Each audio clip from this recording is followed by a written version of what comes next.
Hello hi नमस्ते मिता रोषे को आपण मानक अनेक अनेक स्वागत। आज आमे नेके आसीचु बिना आखुरे आखुरस। आमे कुआडे बुलिबा को गले रोड साइड रे आखुरस देखिले पीबा को भारी इच्छा हुए।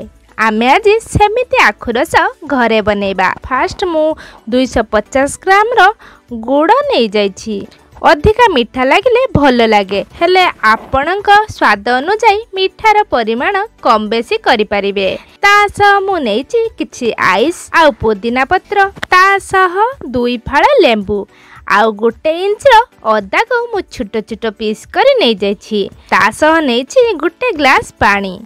एबे हमें मिक्सिंग जार रे अदा, पुदीना पत्र, गुड़ आउ किछि आइस रो खंड पकई नेबा। ता ऊपर लेंबू को चिपुडी नेबा। एभे कवर करी ग्राइंडिंग करि नेबा। ग्राइंडिंग होई गला परे ता ऊपर आमे किछि पानी ढाली नेबा।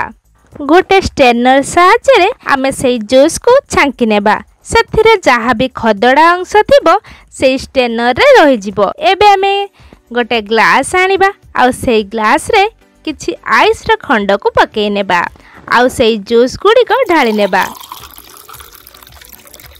एठी आमे अल्प ब्लैक सल्ट पकई भल भाबे गोळेई नेबा।